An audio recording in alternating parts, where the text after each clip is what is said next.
Hello, soaring souls. Welcome and thank you for joining me, Marie, your fellow yogi and host, for this aerial yoga essentials presentation.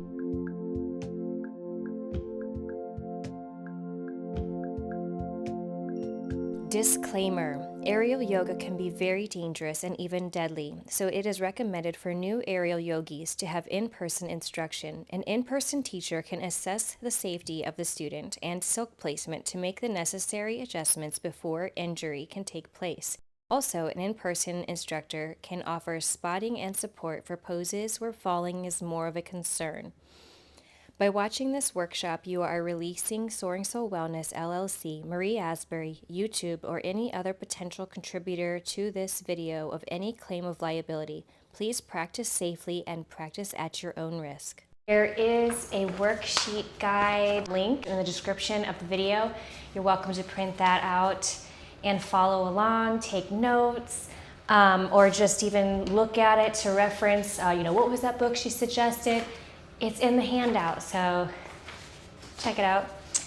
So we're gonna start by circling up. We're gonna come together, sitting down in a comfortable seat, palms facing up to receive, rooting the spine from the sits bones, lifting from the crown, long spine, shoulders back and down, jaw relaxed, breathing through the nose.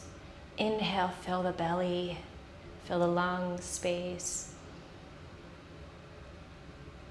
And exhale, let it all out through the lungs, pushing it all the way through the diaphragm. Continuing a slow, intentional breath. Grounding before we take flight. Setting a beautiful intention for ourselves, or borrowing the class intention, success in teaching and learning to bring aerial yogis confidence in the practice. So may I have success in my words in explaining, demonstrating. May you have success in understanding and learning, absorbing and practicing, putting it to use. And may we all grow, building more confidence as we continue through our aerial yoga journeys.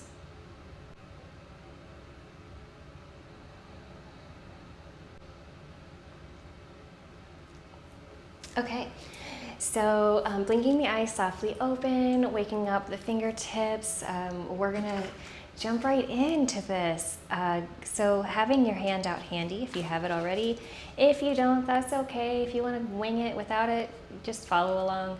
So the handout basically just kind of covers everything we're gonna go over today. I'm gonna talk about my why, the aerial yoga lineage that I studied from, the benefits of aerial yoga, those who should not practice aerial yoga out of safety precautions, and let's see, how to hang the hammock safely, where to purchase the hammock, the tools needed to safely mount, and cleaning information, tying demonstration, posture and placement for safety. We'll do a little bit of a flow structure, like a 101 crash course. Common beginner-friendly poses in the aerial silk. There'll be tons of poses that we will not be able to cover, but for the purpose of this, we'll have enough for you to have a flow to leave with. And then we'll also have we'll go a little bit deeper into how you can enhance your flow when you're building your own aerial yoga class for yourself at home. And then we'll actually practice a short sample class with some of the poses that we've learned in the class and applying the principles. And then we'll finish with a Q&A. And thank you, those of you that have sent in questions for me. I really appreciate it. So if you have questions, if there's anything that I miss in this, feel free to drop the questions in the comments, and I'll be happy to add a video addressing those, or even just answer you in the comments. So thanks so much. Let's move on. So my why. I had chronic illness triggered inflammation in my wrist so badly that I could not comfortably hold a downward facing dog. So I actually, I went from practicing yoga on the mat for a few years to gradually not being able to due to the inflammation in the joints. Anyhow, I've since healed a lot of that. I'm still managing it. But the aerial yoga was introduced to me in a time when mat yoga was not accessible to me. And I remember when the yoga teacher there at that studio, her name was Taylor, she was the owner at Buddha Gandhi and Me in Batavia, Illinois. Anyways, I remember when she cued us into a downward facing dog and a hip hang where all of the weight is a little more balanced between the hips. It's balanced between the hips and the hands and feet. So it takes a considerable amount of pressure off of the wrists. So it was the first time I was able to access that down dog in a long time. It brought me to tears of joy, and I kept coming back. So eventually she suggested to me that I take a teacher training. She referred me to the woman who she had studied under, and who's Holly Johnson, and she's written the book that many yogis, aerial yogis, refer to, Soaring with the Soul, which is the inspiration for the name Soaring Soul Wellness, because of how aerial yoga truly lifted my spirit in a time when mat yoga was unavailable to me. So anyhow, some backstory about Soaring Soul Wellness and some of the inspiration behind it. I took the yoga training but it was not to teach. It was at that time just so I could safely practice in my own home. I was at the studio and in my home, but that way I could access it whenever I wanted because it was just fabulous. So I've had it in my home ever since in some form or way, with the exception of one home where there was just absolutely nowhere where I could make it work, and it was very temporary, so it's all good.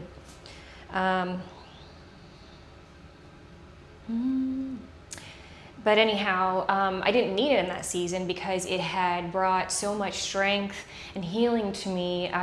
And between that and the other self-healing that I had been doing, I am now having regular mat practice without any joint pains. I'm 40 years old, so hey, you know what?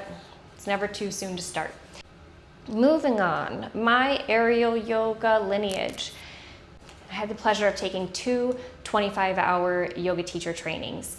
And one, like I said, was when I wasn't planning to be teaching. I just took it for my own personal knowledge, which a lot of yoga teachers do that. They end up starting out just to deepen their own practice, and then they want to share it with others. It's this natural, beware.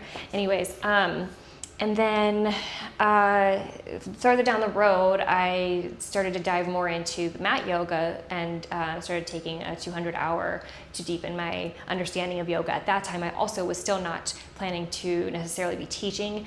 I figured I would be teaching. I had to teach in the course anyway, so I was teaching my local community, people that I saw regularly were letting me teach for free, so that I could build those credits towards that I needed to fulfill yoga teacher training. But anyhow, that was kind of how I got my feet wet into teaching. And then as soon as I graduated with that teacher training, I was like, you know what, I might go ahead and refresh on the aerial yoga now that I've deepened with this full-blown, yoga teacher training.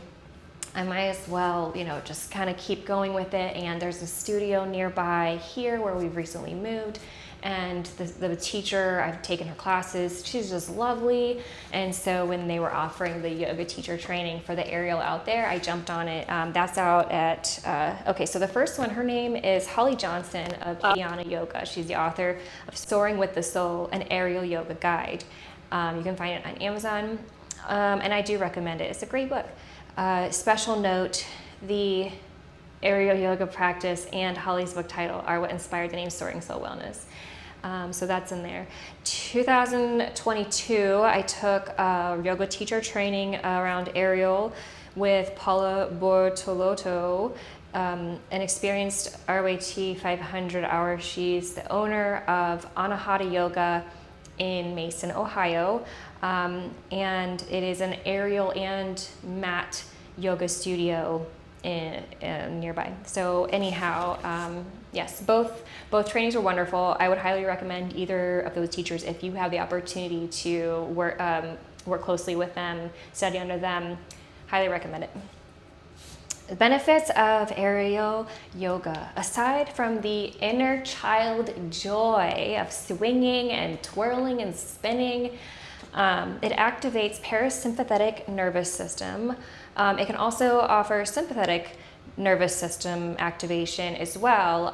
So, depending on what you're wanting to do and depending on the pose, it can be relaxing or it can be energizing.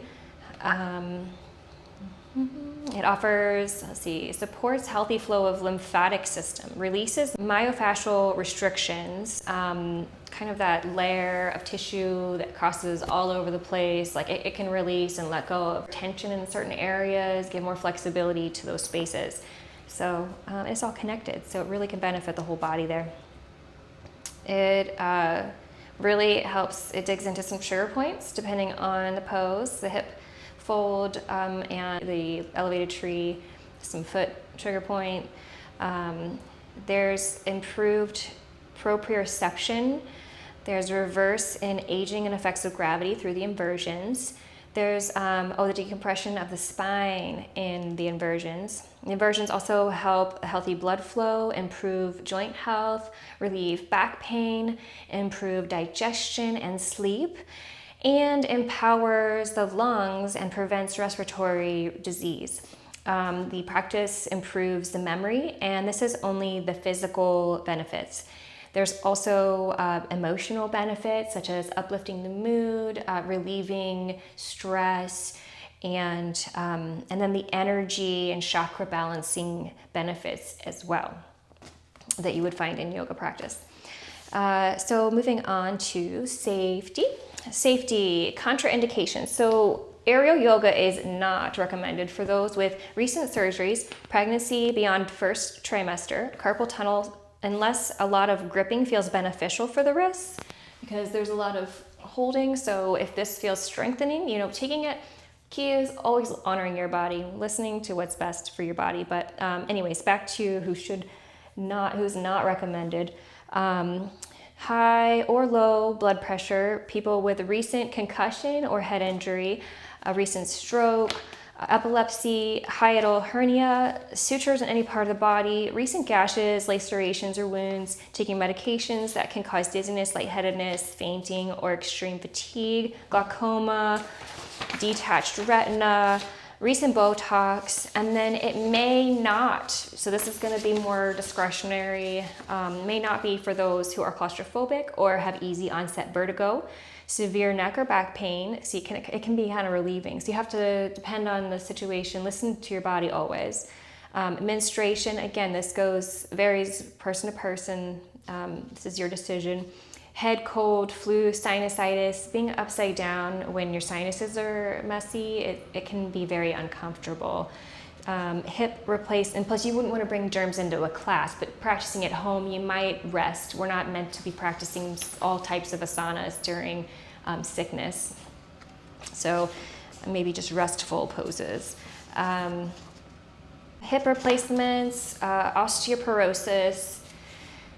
And who is aerial yoga for? Typically those with a regular mat practice are easy to transition into aerial yoga. And if you're not really sure if if aerial yoga is for you, because look, I wasn't able to do mat, and aerial was what brought me back to mat. So, you know, if you're not really sure where you are in that spectrum, then I would recommend seeing if you have a local aerial yoga teacher. You could have consult you on, you know, maybe even private lessons to get you to where you want to be so that you can join a group class, or see if there's a very beginner class offering somewhere that you could take, and see how that goes, and take it, you know, take it one step at a time. You don't have to finish the class. You can always, you know, ground again, just sit, maybe smell some peppermint. Many studios will offer peppermint if someone's feeling dizzy. So just sitting and re-grounding and trying again, you know, it's all allowed. So moving on, what to wear. You want to wear comfortable athletic or leisure wear, and with nothing that can snag. So like no zippers or studs or anything pokey or metal, no jewelry, nothing that could possibly snag the fabric. The fabric keeping its integrity, like not having any snags, is important to the safety of your practice. So, and then also underarms covered, so that it just helps keep bodily things, you know, one barrier, a little simple, especially if you're in a shared yoga setting. Then it's practicing the purity branch of yoga and trying to help keep the community space as clean as possible. And then, you know, also people recommend wearing like pants that are at least longer than the knees. And also for shirts, it could be like t-shirts or long sleeve. The hammock. Okay, so the hammock. This is the hammock that I purchased. I bought 2 of these so that I can practice with a friend or a private client. And the customer service where I got it, they are so wonderful. I was able to call in, and they asked me, you know, what I had set up, and they were able to suggest to me what I would need.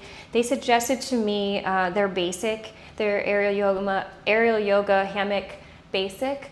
I put the link in the download.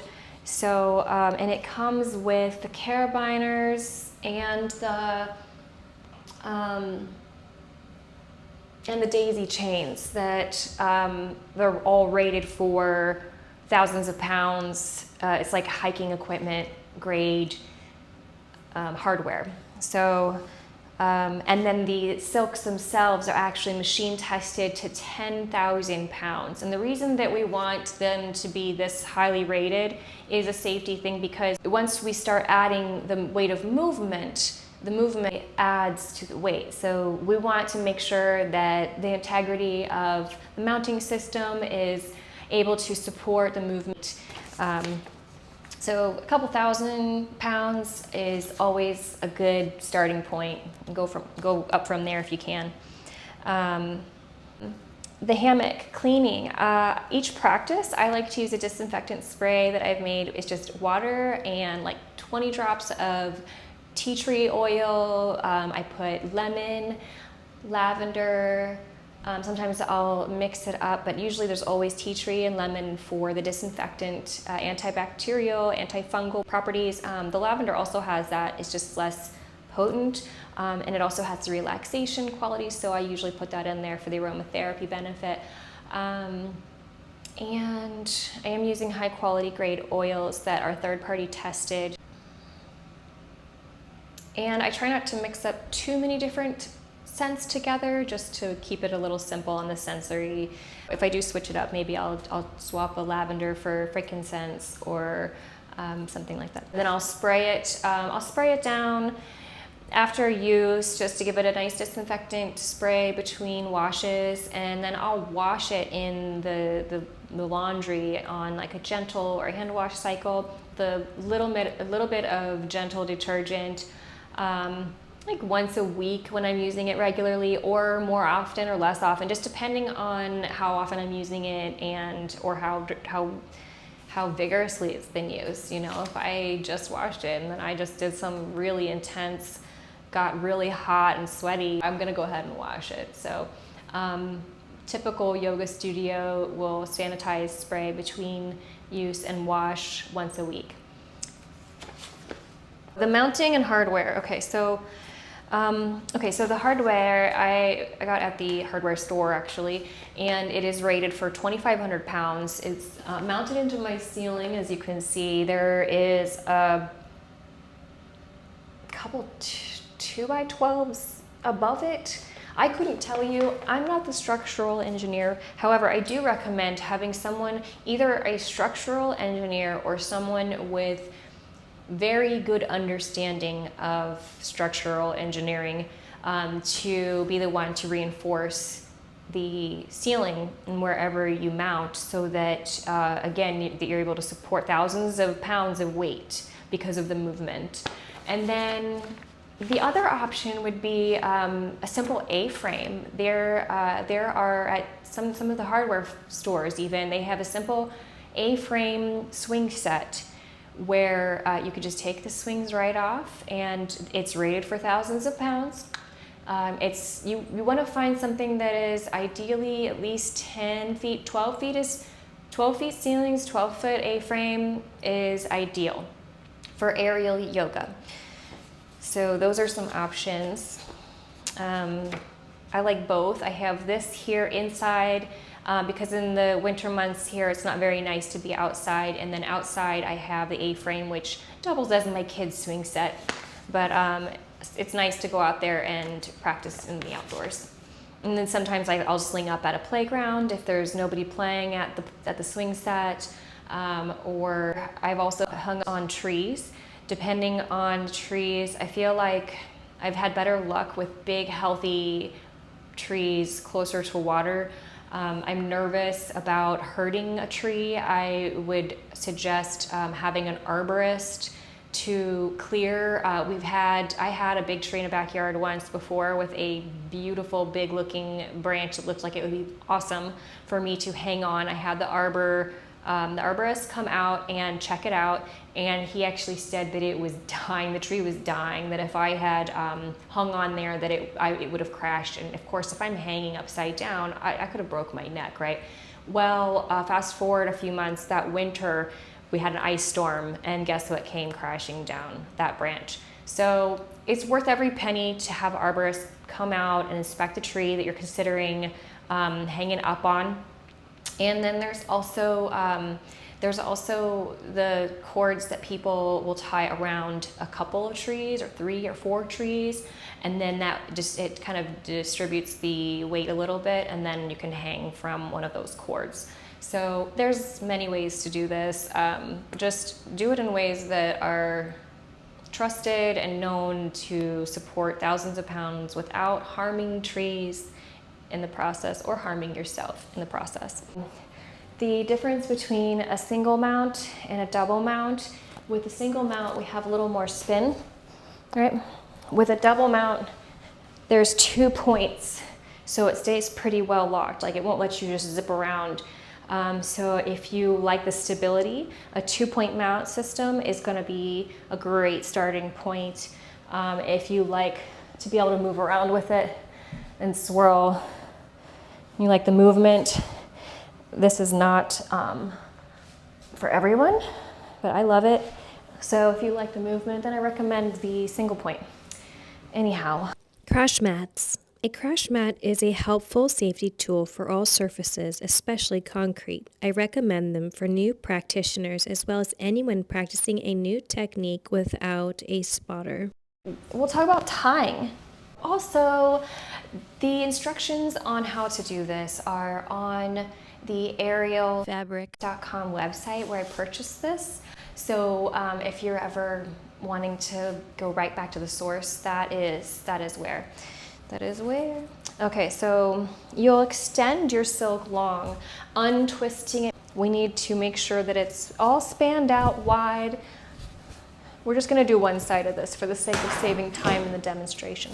But we'll just pretend like the whole thing is just spread out long all the way across our couch or bed or stair rail, whatever. And then we come to one side and gather it from side to side, just kind of inching it along.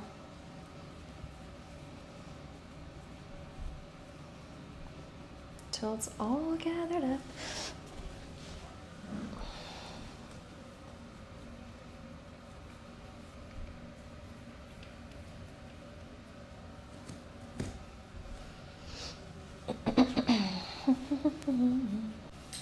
All right, so we get our daisy chain and we loop it around and through the first hole. Okay, and get it nice and tight without any twists. And we might even bring it down just enough to tie it around. I'll cut around the wrist to the back side and pull it back through the front. Just creating a loop type knot here. Some like to have a little more slack here to have more safety give. I usually keep it right about at the edge. So it's going to depend on the height of your ceiling, the height of your fabric. So you'll play with the height that you need. However, the daisy chains will allow you to hook it. So I've got the carabiner in the ceiling, and then it hooks to one of the daisy chain loops. And if I need the silk to be lower, then I will just unlink it and put it on a higher loop. So if I need it to be higher, then I'll bring it up and hook it on a higher loop. And I've got a system of daisy chains and carabiners for whatever amount of length I might need. We'll do a little demo. Last safety note.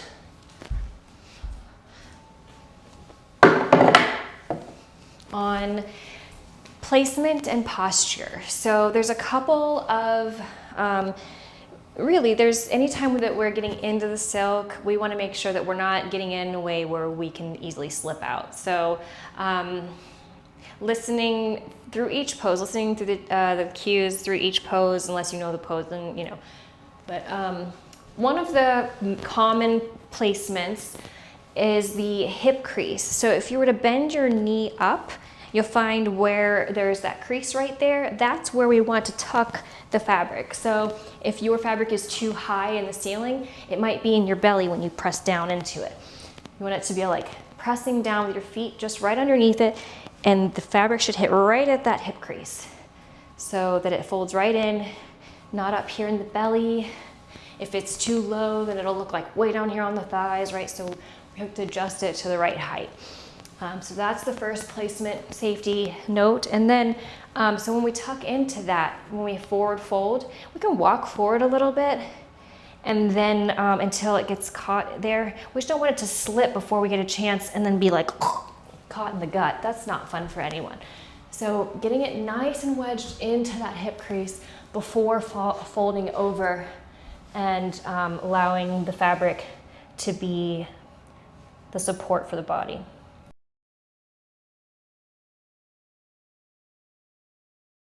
Okay, and then I'll show you the back strap or straddle back version. So with this, we've got this area of the bone in the body, this sacrum area. We don't want it to be digging, we don't want the fabric to be digging into the tailbone. We don't want the fabric to be digging into the iliac crest up high on there. We want it to be kind of in between so that when we sink back, we're not hurting our low back, we're not able to slip out, and then the feet go wide right away. And that's what hooks us in so that we don't fall. Okay, we can always still find stillness by touching the earth again, recentering, grounding. So anyways, I'll pop back out. And then when we've been upside down, we want to let the blood flow come back at a nice natural pace. So we stop about halfway where the heart and the head are even parallel to the floor for just a few breaths. And then we'll finish by slowly walking up, bringing the head over the heart again. We just don't want to pop from inversions to right back up. The intensity of it can trigger headaches. It's just not great for your blood system. So, moving slow with intention.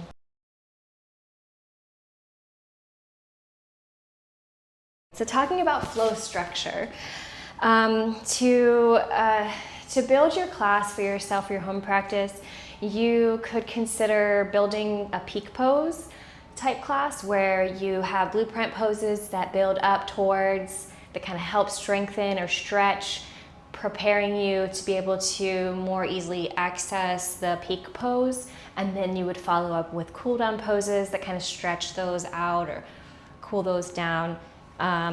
That is one way to do it. It's a very popular, very common way. And then another way is just a full body, bottom to top chakra flow, where you're intentionally choosing poses that bring energy unblocked through all of the chakra areas. There's multiple peak classes. There's really no wrong way to write a yoga class. There's just intention that you can bring into it. Okay, so moving into common beginner-friendly poses. There are so many poses we are not going to be able to touch in on today, but for the sake of this workshop, we're just going to focus on a handful that we'll tap into in a flow at the end. Grounding and entry poses. So how to get in and settle in.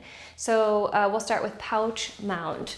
So with pouch mount or bucket seat, depending on the lineage, depending on who is teaching it, is gathering the end of the fabric so that you don't see anything folding over. Maybe taking some sways with the fabric to let all of the fabric fan out. This one was actually white and I tie-dyed it. Anyway. And then you gather about 6 handfuls, bringing your backside to that gathered amount of fabric, lifting the hips, one cheek at a time, one knee bent up and then the other, and then bringing the fabric to underneath the knees, reaching the hands behind, and gathering the fabric at the back side here. So this is our bucket seat.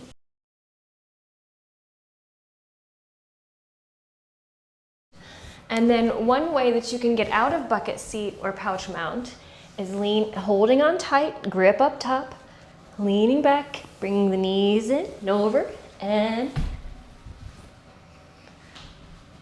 ta-da!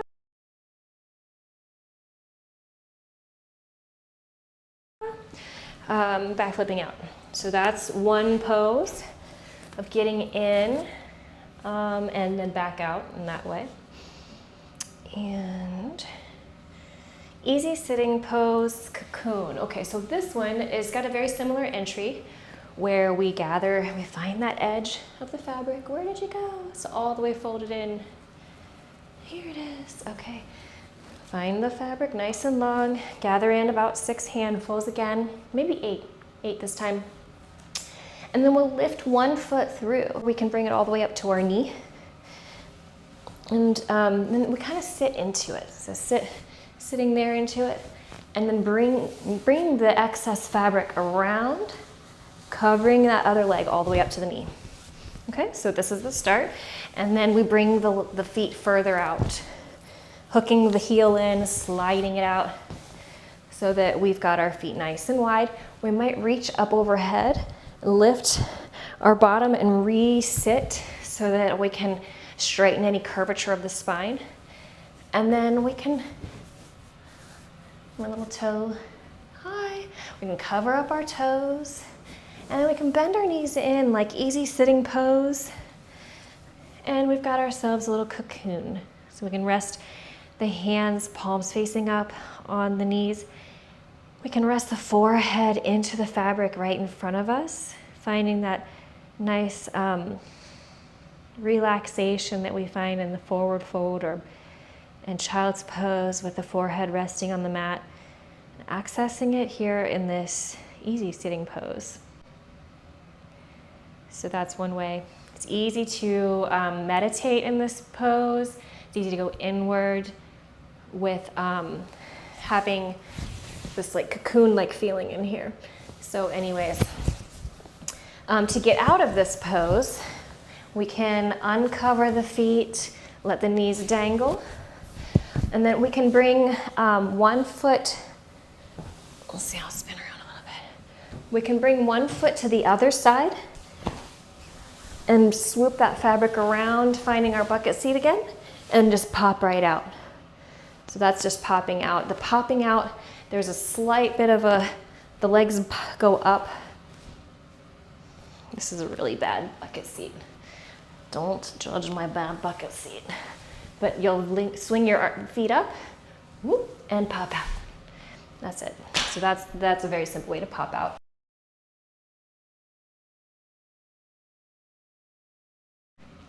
Getting out, more getting out. So we rocked out, you saw the back row flip out, and you saw the slip, the slip out. It could be that we're doing a pose that's here. And then slipping out would be just literally slipping the feet out. So slipping out can look different depending on the pose, and your entry and exit of all of your poses will look different just depending on the pose. So moving on. Getting out. Some legs, hips, cores, shoulders, and arms poses, right? So we're gonna do a little bit of that. Warrior 3 with a hand wrap. So let's talk about the hand wrap. We'll bring the hands on the outside in front, like hands to heart center. Bring it inside and then grip. Bring the hands all the way down, and then you'll find this nice little bind. So we can do a lot with this. We can do like a standing fold, half lift type shape. Feels really nice on the hamstrings and the heart space. We can do spinal movement like that. We can do a little bit of side to side sway like this too. But I was really intending to show you with this one, the leg power move of the Warrior 3. So we would root down into our right foot, lifting our left knee with the inhale, and exhale, rock forward. We've got the support of the hand wrap to keep us tall. Still a balance challenge, and it's just unique feeling. So, and then pressing to come back up, releasing. That's one way. And then we can also wrap the fabric around the back, letting it tuck up into the shoulder space, leaning forward, letting the straps catch the front of the shoulders. And then finding our weight into the right, or I'll just do the left foot this time since I did the right before. Inhale the knee up, exhale, rotate it back, taking flight. So this is a different sensation. It's a little easier because our center of gravity is right above. So it's just a little less balanced challenge here. So coming back up. So those are 2 Warrior 3 options.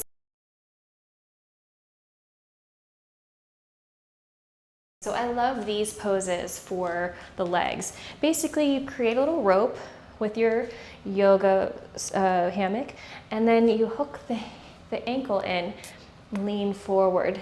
It's like a forward fold over the leg, and then you can make it active by pressing the leg into the fabric for a little added stretch, activation, and then releasing the tension, just breathing. And then we can also go wide with it, reaching the arms up like that. And coming back up. And we can also go back, hooking this way and taking a dancer, stretching the quad. And finally, oh, my favorite, reaching the leg forward here and the arm back, so it helps extend the leg. It gives a little more balance. The depth that you can get into the stretch here is lovely. Talk about some myofascial deliverance. Lovely.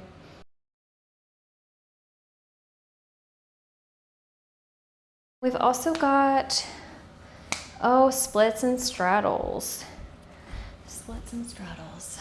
So with splits and straddles, we're literally trying to take, like a split, trying to take our feet as straight and long as possible. Such a great splits practice. And then with straddle, we bring the feet wide. We can start it off in this, the side, but trying to have the feet pointing forward, right? So you get the idea. Moving on, inversions and other peak poses. So you saw hip hang, you saw the hip hang, but we did not somersault out of it. With the somersault out of it, again, you hold on to the fabric, the palms facing the fabric, the thumbs lower than the fingers. And we tuck and roll, and there you are. That's it. It's a little somersault out. It's just fun.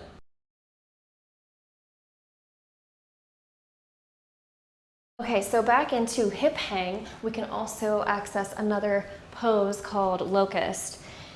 And it's a flying locust. So we've got pressing the fabric into the hip crease before letting go, making sure that the weight's really locking it in, and then taking flight.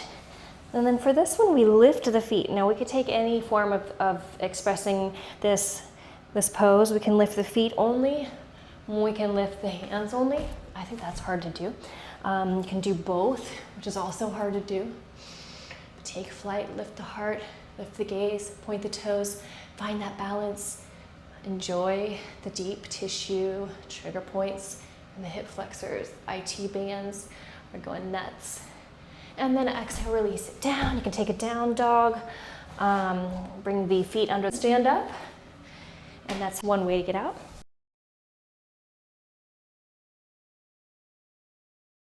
Elevated tree pose, this one's really fun. Well, you bring a strap, a rope with your hammock, and then hook your arch of the foot into that strap. Step up, holding on tight with the hands. The knee goes wide and out, and then to the front, pressing, the foot presses into the other leg wherever feels right. And same leg, same hand. So then the left arm will come through, and we'll be able to take our mudras of choice. And you'll feel it on that foot. Talk about some trigger point reflexology.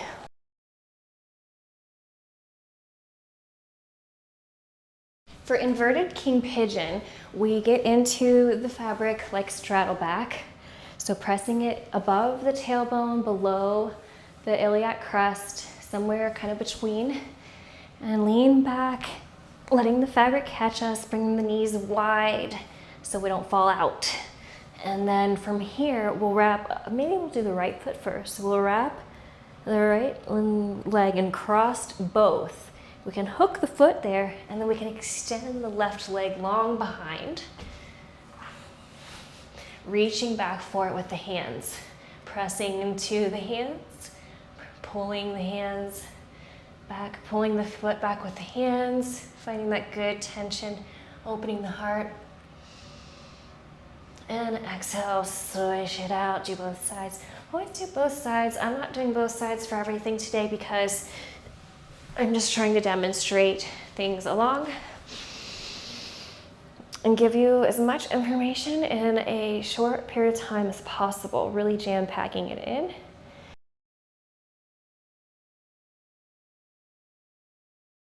And finally, we've got corpse pose. So with flying corpse pose, for your Shavasana practice, you don't have to take flight. You're welcome to continue practicing it on the ground. It's very grounding after being in flight. Some people prefer it. Maybe even with the feet dangling up in the silk. I like the cocoon feeling. So anyways, gathering about 6 handfuls, bringing the bottom in, finding that bucket seat. So one side, the other side, all the way up to the knees. Hands come around the back. And then this time we take all this extra fabric and we push it wide side to side until it's above our head. Once it's above our head, we can fall back, laying down. The hands can hang out, taking prayer hands above the crown if they'd like, or they can rest inside the mat, a hand to heart or hand to belly, or they can be down by the sides. And then we can kick the fabric down, supporting the feet. We can even cover the feet, a little blankie for the toes. And then that's it. You enjoy and embrace being held, reminiscent of the womb, comforting, holding us.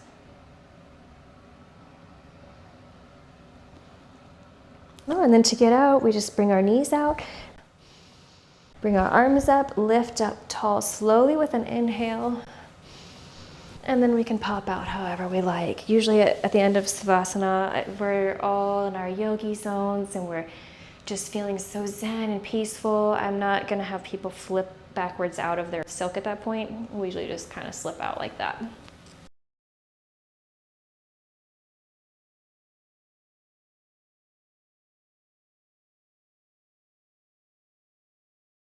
There's lots of ways you can enhance your flow. Some of the ways are connecting breath to movement or stillness and focusing on the breath. So bringing breath, intentional breath into the practice. Moving the spine in all ways throughout. So if there's a way, if you're in a pose and you're able to twist with it, take a twist with it. If you're able to take a side bend with it, take a side bend with it. Can you forward fold? Can you open the heart and arch back? If you're able to do these back bends and whatever you're able to add to a pose, do that. It adds a variety and the spine will love it. Always listening to the body. Maybe not every pose can do every direction of the spine. So just taking your own body, listening to your own body along the way.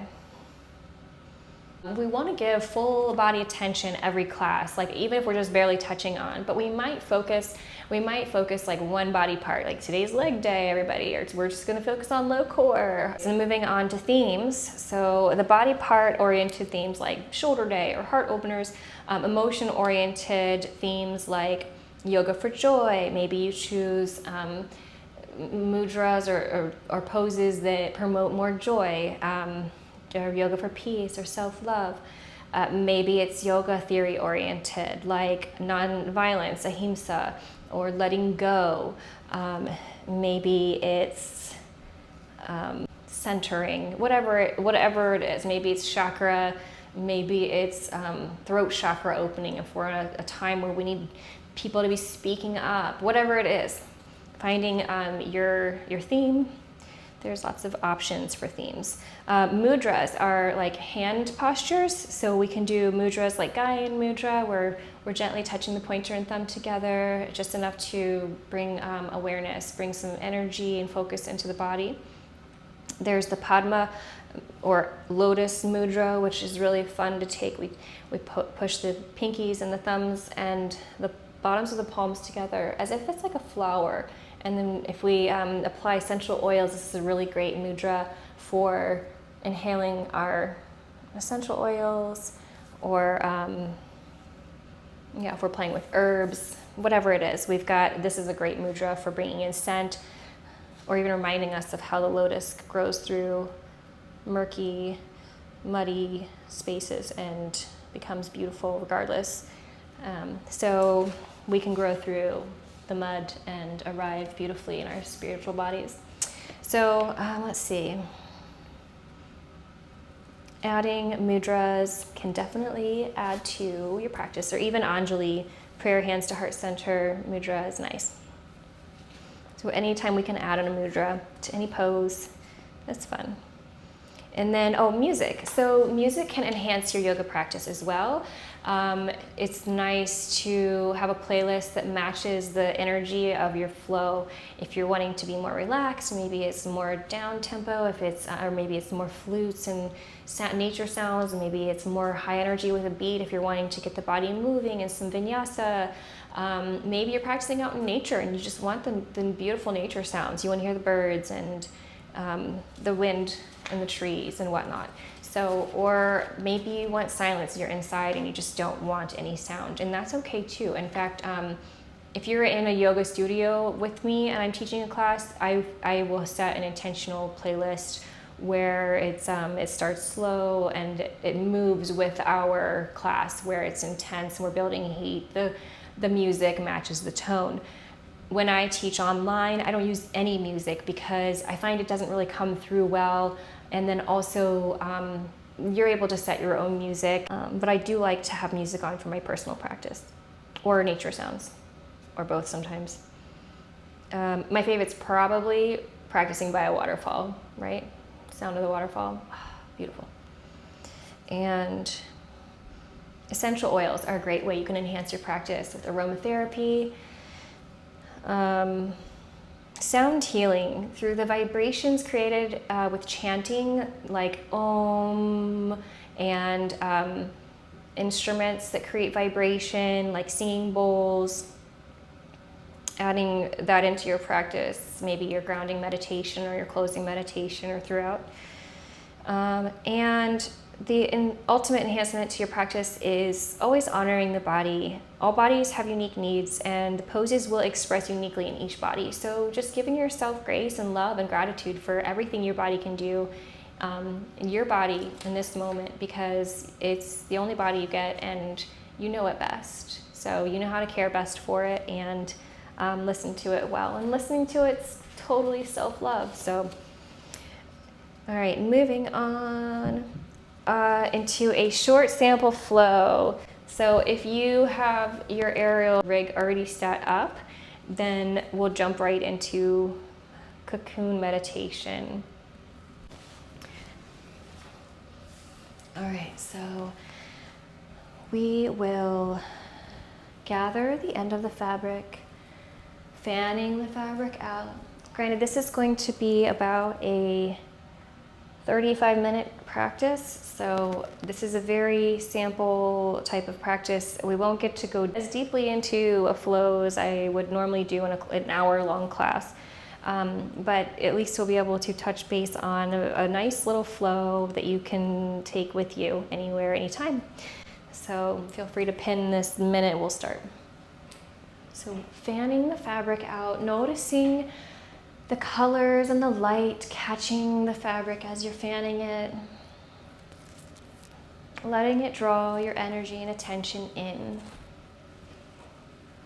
And then gathering about 8 handfuls, sending one leg in long, maybe bringing the fabric up to the knee. And then sitting into the fabric, swooping it around to the other side, bringing it out to the knee.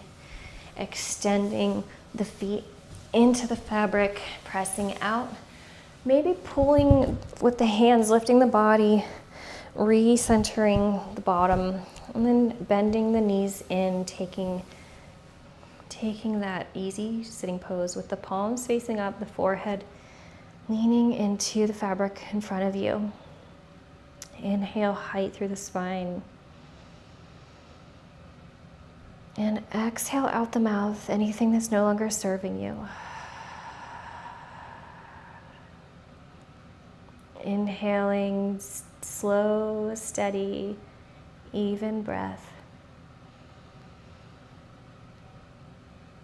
Exhaling away through the nose, everything from the lungs, everything fully out the belly. Inhaling slow, filling the belly, filling the lungs. And exhaling slow, continuing this full intentional breath. Coming into an intention, either setting an intention of choice or borrowing the class intention of open-mindedness to learn and to receive. Open-mindedness to receive. May I be open to receive the opportunities all around me. May I be open to notice the love that's all around me. May I be open to the possibilities. So we'll inhale, blink the eyes open the legs wide, and then we'll gather the fabric in the middle, bringing the knees together. Bring one foot over to meet the other foot. And then we'll sweep the big piece of fabric around the back, coming back into our bucket seat.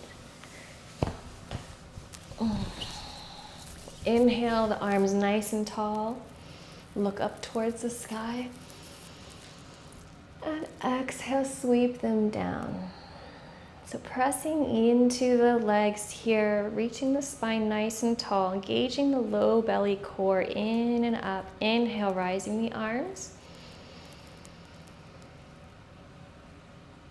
And exhale, release them back down slowly, connecting the breath with the movement. Inhale to rise. And this time we'll twist towards the right. Left hand can grab the right side and the right side will twist around. We can even bring the hand around the back if we'd like. Staying here through the twist, inhale, spine nice and tall. And exhale, find a little bit of a little more twist, a little more space in this twist. Looking over that right shoulder. Inhale to unravel. And reach the arms up high. Gathering the opposite side, taking a little twist. The hands can stay here or the left arm can reach around the back. Looking over that left shoulder, inhaling for height. And exhale to deepen the twist. Finding a little more space. Inhale to unravel. Arms up high. And we'll exhale, right arm holds on, the left arm reaches across, take a side bend. And we'll inhale back to center, holding the other side, reaching across the side bend. And inhale back to center.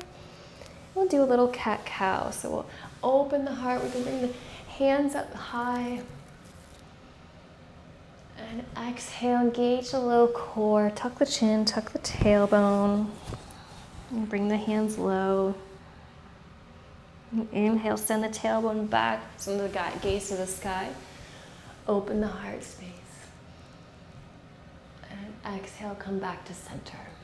That's our little bucket seat spinal warm-up. From here, we'll move into a bucket boat. So a floating boat, we're going to lift the knees, lift the hands, so we can bend up like this if we want. Inhale to rise. Exhale to lower back into it. Inhale to rise. Exhale to lower. We can even take it to a twist. We can inhale to rise, and then exhale, come on the one side of it. Inhale to rise, and exhale to lower on the other side of it. And we can also take different types of ab workouts here. We can link this right under our sides here, and then we can do like bicycles. We can do pelvic tilt. We can do crunches. So lots of options here. Continuing on with our flow, we're going to relax the knees, relax the torso, the chest, back, reach for the feet.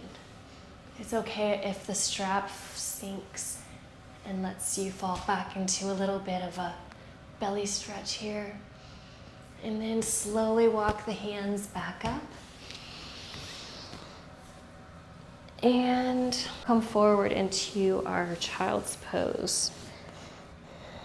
Breathing, exhaling, letting the shoulders be caught by the fronts of the fabric, coming as low as feels comfortable. The hands are in the back. From here, we'll send the body back.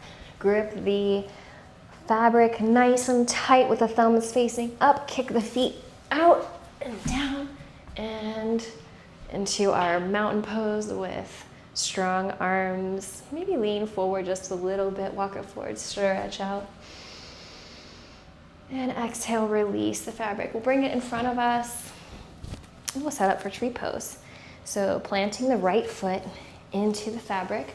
Stepping up tall, bringing the left knee on the outside and the foot around the front, connecting to the right leg, and then bringing the left arm, same shoulder, same leg that's out. And then we can keep this shoulder tucked behind, and we can either take our Anjali Mudra or Kayan Mudra, or just let our branches kind of float about in the wind. So whatever feels right. And then exhale, unravel while holding on with the right hand, and then bringing that foot down. One way we can do is by popping both feet in and then releasing and then coming up, or we can step in. So either way, there's another way. Coming up, bringing that right knee out and wide, pressing in, bringing the right shoulder through and around the back, connecting our hands together at heart center, or growing branches of choice, mudra of choice. Gazing in front of the nose, or softening the gaze and looking towards the third eye. Fully supported tree. And then exhale, unravel. Find your way back down. And then we'll leave our left foot in the fabric. Inhale the spine tall, and then exhale, forward fold over the knee, holding the fabric wherever feels good. It can be up high, it can be low. Maybe flex the toe back towards the nose. Keeping integrity of the spine, nice and straight through the spine, maybe engaging the low core and the belly, breathing into tension.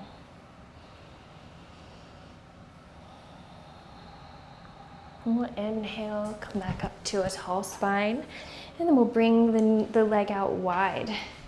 Bringing the toe forward, the standing toe forward, the opposite foot pointing towards the toes towards the ceiling. And then we'll reach overhead, taking a little side bend, finding what feels good on this side, breathing.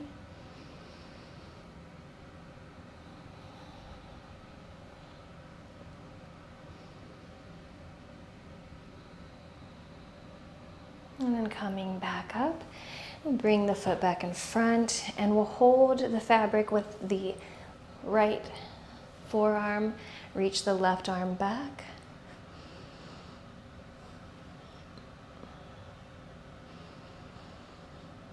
Inhaling the spine nice and tall, encouraging the left hip, maybe tucking it back a slight bit in case it wanted to rock forward.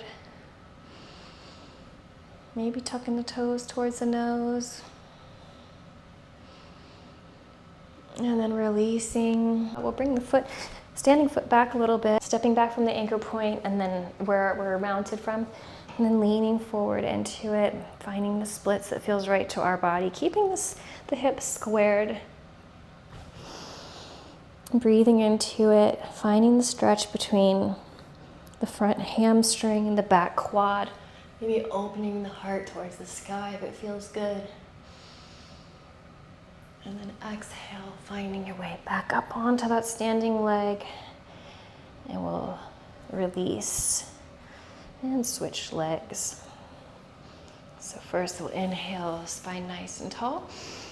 Exhale, forward fold. And breathe into the tension, finding stability in the standing leg. Self-love for the body and everything it can do today.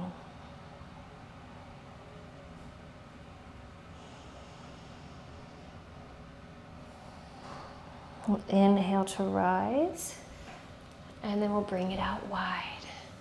So I'm just gonna shimmy over here so I can get it out wide here.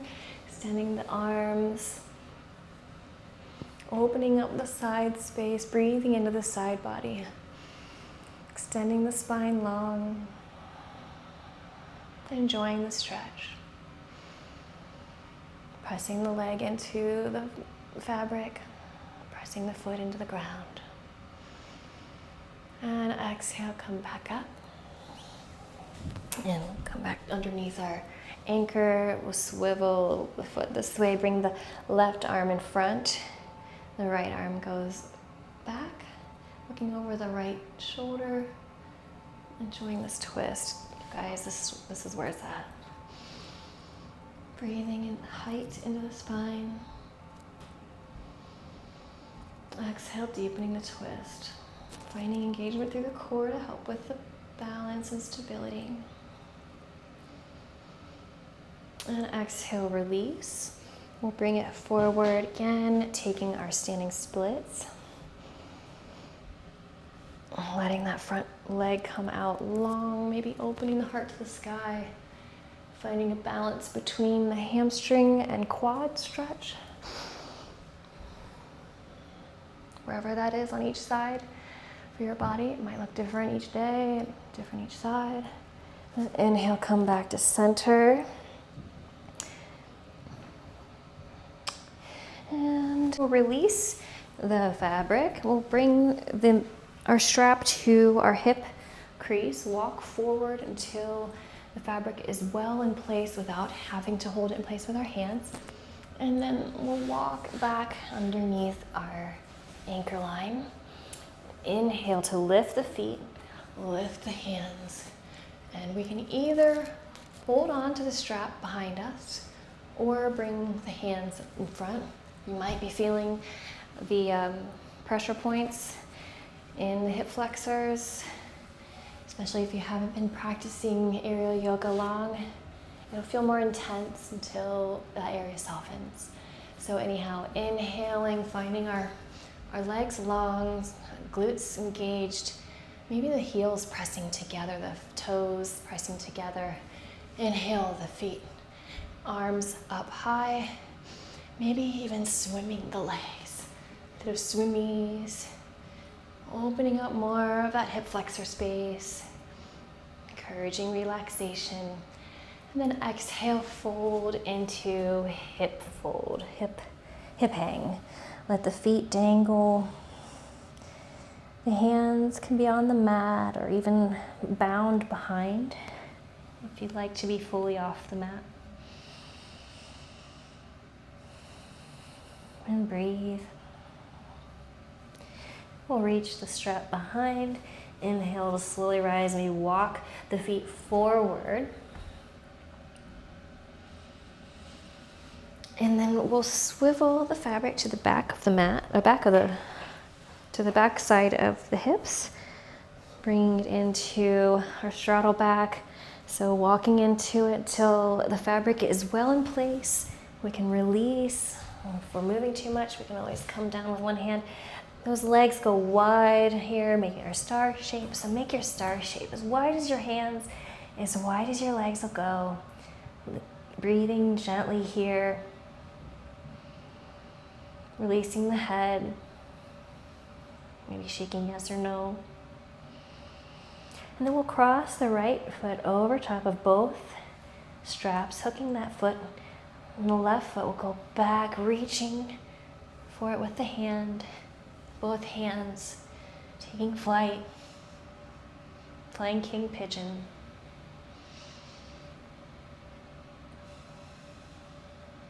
And then we'll release the one. Actually, we'll release the foot, the hands holding the foot, and crisscross, switching which foot's across, bringing the right foot back. Maybe pulling the foot, pressing the foot into the hands, finding that nice activation. Breathing gently. And then release, legs go wide. And then we'll walk the hands up just until we are head and heart balanced. Holding here for a moment, breathing.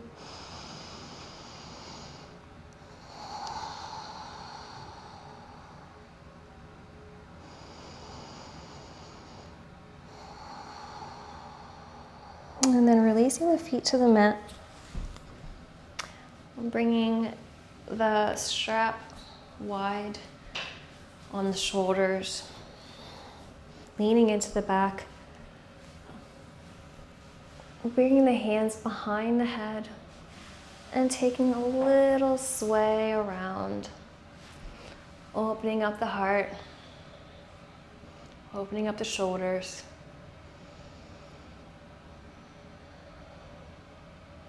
Letting the pressure of the fabric encourage release through the shoulders and traps.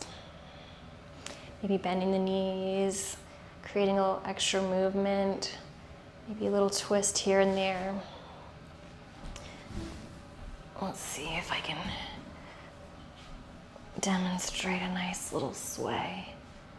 A little sway, side sway. You can bend the knee one way, bend the knee the other way, and take the arms out, maybe flying, or you can support the head.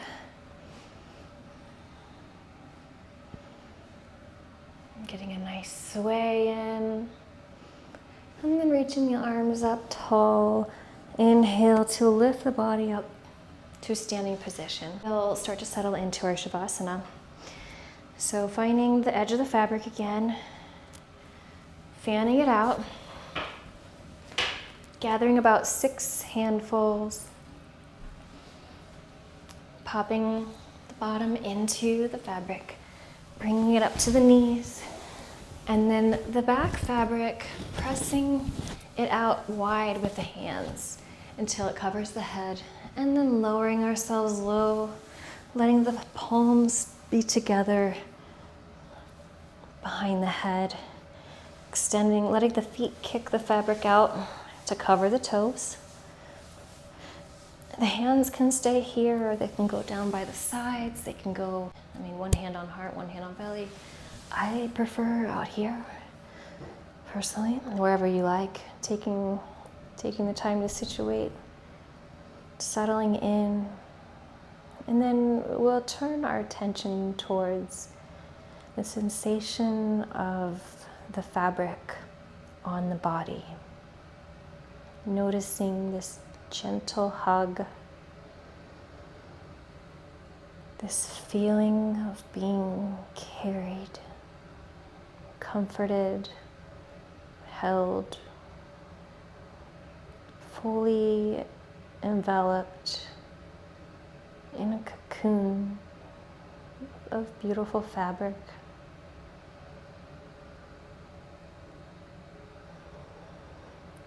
A moment of gratitude for the self, for the mind, and the motivation and determination to practice and to learn today.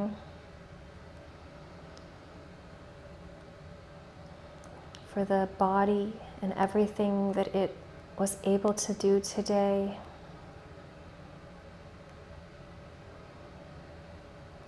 And for the energetic body, for the energy running through, the calming energy that's here now. And for the spirit, gratitude for the self-love shown in deepening our practice with aerial yoga.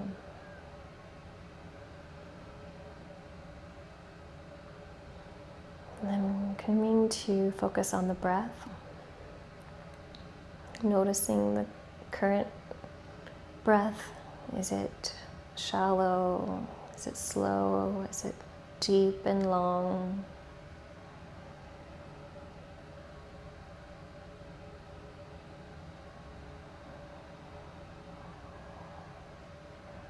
Noticing the rise and fall of the belly and chest with the breath.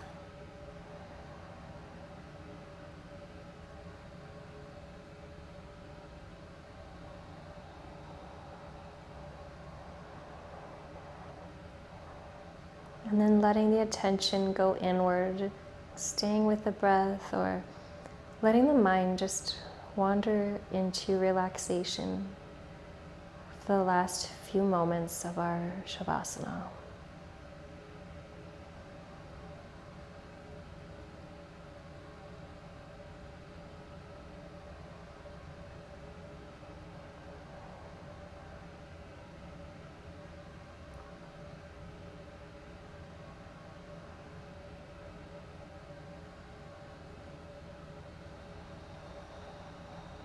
And bringing some movement to the fingertips and toes. Little circles with the wrists and the ankles. Maybe bending the knees in or reaching the arms, taking a stretch that feels good to our unique body. And then uncovering our toes if they're covered, bringing the knees, bringing the shins out of the fabric, letting the feet hang out, bringing the hands up high in the fabric, getting ready to grip. Inhale to walk the hands slowly up, lifting the body to a nice seated position. And as we're ready, coming out of the fabric and grounding ourselves on the mat. Noticing all contact points with the ground, bringing the hands to heart center. The good and the light in me sees and honors the good and the light in you. May this practice deepen your yoga journey, and may you take this beautiful yogi Zen with you the rest of your day. Namaste.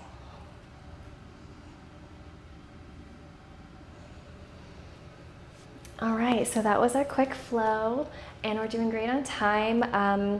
And now it's time to come into the Q&A portion. So thank you so much for those of you that sent in questions so that I had some things to answer since we weren't able to do this in person. And I'm really excited to be able to bring it to a wider audience on YouTube. So thanks for being here, being able to join us from wherever you are in the world. So questions, if you have any more questions beyond this, please send them to me. Put it in the comments, let me know. I'd be happy to either create another video that's helpful or just answer in the comments. So, okay, so what's the difference between aerial yoga and aerial silks? This is a great question. So they're often confused. Aerial yoga is based in yoga. Aerial silks is based in dance. And while dance and yoga have a lot of overlapping qualities, they can both be meditative, they can both be beneficial to the physical, mental, and spiritual body. They have different purposes. So with yoga, the purpose and intention behind it is connection. That's what yoga means, to yoke, to unite. So we're connecting breath, body, awareness, self-awareness, awareness of our environment. We're connecting. It's all about connecting, all of that. With aerial silk, it's more about performance. It's more about entertaining a crowd. It could be for personal entertainment as well. It can be really fun. And people who practice aerial yoga can also practice aerial silks. There's people who do both. So there's definitely crossover. But the biggest thing is the intention behind it. As with aerial yoga, the intention is to listen to the body, honor the body, and only give it what it needs, right? So you won't see us doing big drops and big flips, maybe childlike joy type stuff, little stuff, because we can, but we're not going to be doing these big, powerful dance moves that we see. And so in the yoga studio, if you're doing aerial yoga, it will feel like a yoga class. There might be playful element just because it's a swing, it's going to happen, but it's going to be more of a yoga feel where everybody's in their zone and there's this meditative, there's breath work. And when you see people performing, it's going to be in more of a scenario like a Cirque du Soleil, or maybe it's going to be on a stage of some sort. So yoga is not meant to be performative at all. It's meant to be for the person who's practicing it. And aerial silks to entertain and bring joy to others. So that's the main difference, is the intention behind it. And because the intention is different, you're going to see different things. There's so many overlaps, but it's just not the same thing. So I hope that really helped explain some things, differences between. What I wrote in here is, one is an extension of yoga and one is an extension of dance or performance. While dance and yoga have many parallels, the goals are unique. One practices yoga for themselves, a sacred time to honor the mind, body, and spirit. One can practice aerial silks for self-care as well, but generally aerial silks are less about mindfully honoring the body than yoga, and more about doing challenging, impressive visual movements than yoga. You'll find an aerial silk artist performing in shows such as Cirque du Soleil and an aerial yogi in a yoga studio. Yes, there are aerial artists that also do aerial yoga, so there can be crossover. Okay, so another question asked. After this 2-hour workshop, can I now lead an aerial yoga class? It's a great question. I would say no. This workshop does not qualify the participants to teach, but it can be a great place for a student to continue to develop their aerial yoga practice and their skills and understanding. Generally, the prerequisites to teach an aerial yoga class are 200-hour yoga teacher training. That's just a general mat training, not aerial, plus a 25-hour specialty aerial yoga training. Recommended readings. So I've got a few books on here that I recommend. Soaring with the Soul, an aerial yoga guide by Holly Johnson. It was written by my first aerial yoga training teacher. So that one's special to me. It came with my training. It's been a great resource for me. I've used it a ton after the training. And another great one is Aerial Yoga Manual, Volume 1 by Rebecca Leach. It was introduced to me during my second aerial yoga teacher training at Anahata Yoga in Mason with Paula. So another great one is the Aerial Yoga, The Low Fly Zone by Sam Meller. So this one was also introduced to me in Anahata by Paula. This book is strictly low mounted. So right now this is at a medium height. A low mount would be like down here. It could be here. It could be like as low as just a few inches off the ground. So low flying aerial is going to be like specific for restorative and yin, or there may be certain poses that a teacher will have in mind and she might set up the class for that. But typically you'll see the low flying aerial silks during a restorative class.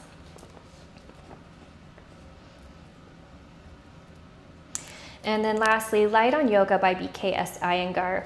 Because Iyengar is the yoga teacher and author that is most credited with bringing props to the yoga practice to help people access the poses that maybe they otherwise would not have before, which is exactly what brought me to aerial yoga and really fostered my love for aerial yoga. So I think that he's kind of like the OG of saying it's okay to use props, it's still yoga.